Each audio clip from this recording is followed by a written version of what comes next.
बिस्मिल्लाहिर्रहमानिर्रहीम अस्सलाम वालेकुम। मैं हूँ महरीन सबतैन। देख रहे हैं आप मेरा यूट्यूब चैनल और फेसबुक पेज। नाज़रीन, बड़े ही अजीबो-गरीब वाक़या जो है मेरे साथ शेयर हुआ है और मैंने कहा मैं आपके साथ शेयर करूँ। बड़े अजीब-अजीब लोग होते हैं दुनिया में। मैं ज़्यादातर अपने इस चैनल पर आपके साथ ऐसी कहानियाँ शेयर करती हूँ जिसमें आपके सीखने के लिए बहुत कुछ होता है।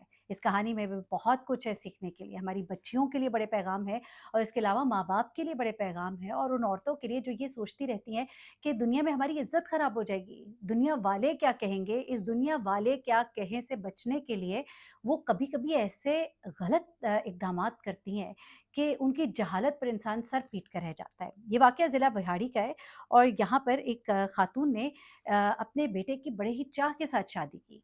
खूबसूरत सोनी-सी बहू लेकर आऊँगी, हमारे घर में कोई बेटी नहीं है, बेटी लेकर आऊँगी और उसके बाद उस बेटी के साथ क्या किया, आप परेशान हो जाएँगे। उस बेटी को उन्होंने कहीं का ना छोड़ा और सिर्फ़ अपनी इज़्ज़त बचाने के लिए उस लड़की को सर्कस का जोकर बनाकर रख दिया। पहले बड़े बेटे की बीवी बनाई, फिर उसके बाद छोटे बेटे की बीवी बनाई, सिर्फ़ इसलिए कि कहीं घर की बात लीक ना हो जाए। और उसके बाद जब उस बच्ची ने वहाँ से निकलने की कोशिश की, तो उसके साथ उन्होंने क्या किया और इस बच्ची की कहाँ पर क्या गलती है? किस मुकाम पर आकर उसे अपना स्टेप उठा लेना चाहिए था? ये स्टेप जो इसने इस वक़्त उठाया, ये स्टेप उसको उस वक़्त उठाना चाहिए था, जब उसे दूसरी शादी और उसी घर में, उसी घर के दूसरे बेटे से कराने का कहा जा रहा था। इस सास ने ऐसा क्यों किया? पहले बड़े से शादी कराई, फिर बड़े को कहा इसको मनहूस को तलाक दे दो और फिर छोटे से कहा ये बहुत अच्छी है इससे शादी कर लो। ये सब चल क्या रहा था? हैरान हो जाएँगे आप ये कहानी सुनकर, ज़रा गौर से सुनिएगा। अच्छा, ये बेसिकली जो कहानी है ये है ज़िला बिहाड़ी से एक ट्रू स्टोरी है। अच्छा, एक तो मैं ट्रू स्टोरी से पहले बताती चलूँ, बहुत से लोगों ने मुझे कहा कि लास्ट मैंने एक स्टोरी शेयर की थी जहाँ पर एक घर के अंदर एक जॉइंट फैमिली सिस्टम में एक बच्ची के साथ क्या कुछ हुआ। तो लोगों ने कहा जी ये कोई ड्रामा है जमा तक़सीम। आप यकीन करें मैंने अभी तक वो ड्रामा ऑनेस्टली नहीं देखा, बल्कि उसके बाद मैंने उसको लगाया और फिर मैंने कहा मैं बाद में देखूँगी इसे आराम से। लेकिन बहुत सी कहानियाँ जो हम शेयर करते हैं ना, ये हमारे मुआशरे में इससे मिलती-जुलती बहुत सी कहानियाँ होती हैं। किसी ने कहा नादिया खान ने शायद बोला था तो वो है। वो तो मैंने अभी तक क्लिप नहीं देखा वो कौन-सा है जो आप लोग कह रहे हैं, लेकिन एक आप कहीं देखते हैं ना कि किसी को तलाक हुई तो तलाक की वजूहात 50 लोगों की एक ही निकल आएँगी। कहानियाँ होती हैं हमारे मुआशरे में, मुख्तलिफ होती हैं, थोड़े से किरदार अदल-बदल होते हैं।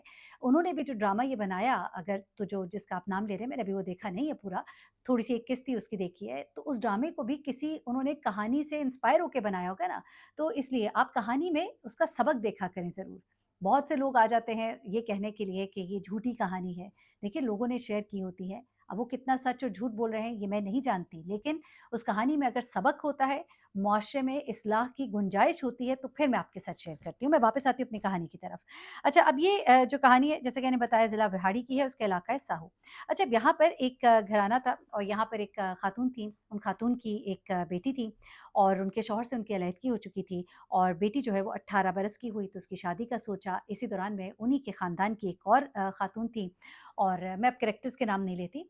अच्छा, एक और खातून थी, उनके यहाँ 2 बेटे थे। उनकी अपने शौहर से अलहदगी हुई हुई थी और वो अपने बच्चों के साथ, बेटों के साथ रहती थीं। उन्होंने इनसे कहा कि मुझे आपकी बेटी बहुत पसंद है, हम एक खातून का नाम लैला रख लेते हैं, एक का नाम रुखसाना रख लेते हैं। लैला की बेटी हमें बहुत पसंद है। लैला से कहा कि अपनी बेटी समरीन नाम रख लेते हैं, समरीन की हमसे शादी कर दो। तो उन्होंने भी सोचा कि यार ये तो बरादरी के हैं, जानती भी हूँ मैं इनको और दूर पार के थे, लेकिन फिर भी थोड़ी बहुत जान-पहचान थी और उन्होंने जब कहा तो फिर उन्होंने अपनी बेटी के लिए रिश्ता जो है उनको दे दिया, क्योंकि अकेली खातून थी और उनके लिए ये बड़ी खुशी की बात थी कि ख़ानदान में ही शादी हो जाएगी। बड़ा बेटा है, उसके लिए चाँद-सी बहू लाने की जो ख़्वाहिश थी उसकी माँ यानी कि रुखसाना की, तो उसने अपने बेटे के लिए वो चाँद-सी बहू लेकर आई और उसकी शादी अपने बेटे से की और उसके बाद उनके घर आ गई। अब जब वो इनके घर आ गई तो शुरू के दिन तो बड़े खूबसूरत उसके गुज़रे, लेकिन आहिस्ता-आहिस्ता उसे अंदाज़ा हुआ लड़की को, समरीन को, कि उसका शौहर जो है वो बहुत ही शक्की है। बात-बात पे उसे शक करता था, वहाँ क्यों खड़ी हो, उधर क्यों देख रही हो? फिर वो उसे ये कहता था कि तुम तो इतनी खूबसूरत हो, तुम्हारा यकीनन कोई न कोई चक्कर तो ज़रूर रहा होगा। फिर वो कहती थी आप कैसी बातें करते हैं? मेरी तो अभी शादी में 18 साल की हुई मेरी आपसे शादी कर दी गई, अभी तो मैं पढ़ रही थी, मुझे तो कोई दुनिया का पता ही नहीं। तो उसे कहता बड़ी मासूम बनती हो, इतनी तो मासूम नहीं हो, इतने खूबसूरत चेहरों के पीछे कितनी कहानियाँ होती हैं, मुझे सब पता है। अब जब वो आगे से कहती कि आप मेरे ऊपर गंदे इल्ज़ामात ना लगाएँ, तो वो उठता और उसको थप्पड़ मारने शुरू कर देता और जब वो इस पर एहतजाज करती, तो वो इसको इतना मारता कि उसे अधमुआ कर देता। रोज़-रोज़ के मार-पीट और शक-शुबह से वो सख्त तंग आ गई और आखिरकार उसने एक दिन अपनी सास से जाकर कहा कि मेरा आपके बेटे के साथ गुज़ारा नहीं, मुझे प्लीज़ मेरी माँ के घर भिजवा दें। अच्छा, अब यहाँ पर एक मामला ये भी था कि इस बच्ची के पास कोई फ़ोन नहीं था, मोबाइल फ़ोन नहीं था और इनके इलाके में ये चीज़ इनके घर में ये पसंद नहीं की जाती थी। महीने में 1 बार इसका शौहर इसको इसकी माँ के घर मिला लाता था। अब 3 महीने हो गए, मिलाने भी नहीं लेकर गया, मार-मार के बेचारी का बुरा हाल किया हुआ। अब जब सास ने ये सुना तो उसने सोचा कि मेरे बेटे के सारी दुनिया में पोल खुल जाएँगे। इसकी ये एग्रेसिव आदत जो है मुझे तो पता थी। फिर वो इस बच्ची को मारता है, पीटता है, जिस्म पर इतने निशान बने हैं, हर कोई मुझ पर थू-थू करेगा। तो उसने कहा कि तुम चुप कर जाओ, मैं उसे समझाती हूँ। उसने अगले दिन अपने बेटे को समझाया लेकिन बेटा जो है वो बाज़ ना आया और उसने आगे आकर उसको और मारा और पीटा। अब इसने उसके बाद अपनी सास से कहा कि मैं तो अब बिल्कुल नहीं इधर रहूँगी, मुझे प्लीज़ मेरे घर छोड़े वरना मैं खुद ही निकल जाऊँगी सामान लेकर। अब यहाँ पर वो सास उसे कहती है अच्छा देखो चुप कर जाओ, बड़ी बदनामी होगी, तुम्हारी माँ जो है वो अकेली औरत है, अब तुम उसके पास जाकर बैठ जाओगी, सारा ख़ानदान थू-थू करेगा तुम पर भी और हम पर भी। ऐसा करते हैं कि मैं तुम्हें इस बेटे से तलाक दिलवा देती हूँ, ये तो है ही बुरा, मेरा छोटा बेटा बहुत ही अच्छा है, मैं तुम्हारी उससे शादी कर देती हूँ। अब यहाँ पे वो लड़की कहती है ऐसे कैसे हो सकता है? वो कहती है बिल्कुल हो सकता है, तलाक के बाद म तुम उसके भाई किसी से भी शादी कर सकती हो, इस्लाम में इसकी इजाज़त है। अच्छा आखिर वो लड़की मान जाती है क्योंकि वो भी यही सोचती है कि तलाक लूँगी, घर जाऊँगी, सब बातें करेंगे, पहले मेरी माँ जो है वो अलग रहती थी, तलाक थी, उसके बाद मैं भी लेकर बैठ गई तो वाक़ई बड़ी बदनामी होगी। आखिरकार वो बच्ची थी, छोटी थी, वो उसकी बातों में आ गई। अब इस औरत ने अपने बेटे को जाकर कहा कि ये तो बड़ी मनहूस है, बदज़ुबान है, देखो घर से भागने की तैयारियों में थी, तुम यूँ करो इसको तलाक दो, हम इसको इसके घर भेजें। बेटे ने भी माँ की हाँ में हाँ मिलाई और उसको फ़ौरन तलाक दे दी। तलाक देने के बाद इसने अपने दूसरे बेटे से कहा कि देखो बेचारी इससे उसका बाप सर पे नहीं, हमारी ख़ानदान में बदनामी होगी, यूँ करो तुम इसे अपना लो। बड़े बेटे को उसने ये कहकर चुप करा दिया कि चलो तुम्हारी तो जान छुटी ना। अच्छा, उसके बाद उसने अपने दूसरे बेटे से शादी कराई। अब जब दूसरे बेटे से शादी कराई तो वो जो है वो अपने भाई से भी 2 हाथ आगे निकला।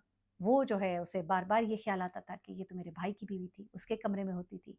जिस बात पे उसे गुस्सा आ जाता, उसको धनक के रख देता, कभी उसे थप्पड़ लगाता, कभी उसे कहता कि हाँ, तुम उस तरफ क्यों देख रही थी? तुम्हारा तो ध्यान ही उस कमरे की तरफ ही है। और अब ये बातें शुरू हो गईं। यानी एक ही घर में दूसरा भाई भी मौजूद है, जो शादी में भी मौजूद था, उसी घर में एक कमरा उसका भी है, जिसकी वो पहले बीवी भी रह चुकी है। एक अजीब-ओ-गरीब गंध और खिचड़ी बना दी थी उस औरत ने और वो लड़का जो है, वो अब हर वक़्त अपनी बीवी पर ये शक करता रहता था कि ये अपने पहले शौहर की मोहब्बत में गिरफ्तार है क्योंकि वो तो तुम्हारा पहला इश्क था।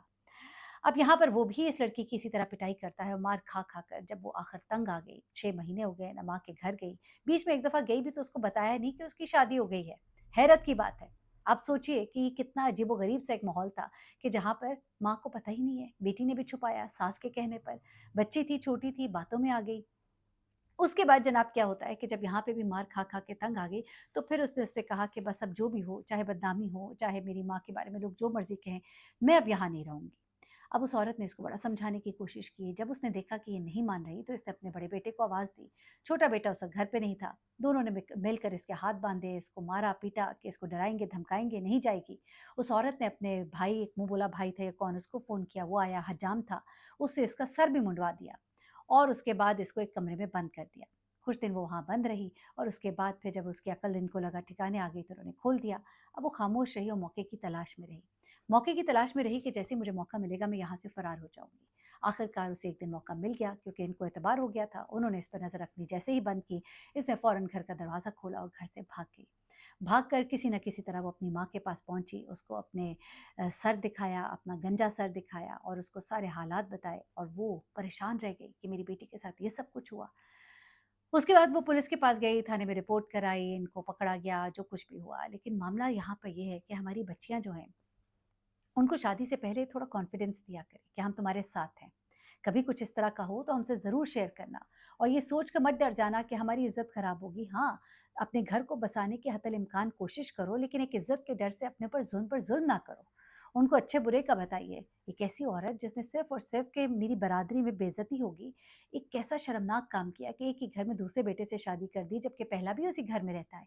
एक ही छत के नीचे जब वो पहले की बीवी थी जिससे कि अब उसका पर्दा जो है शरई पहले से भी ज़्यादा है।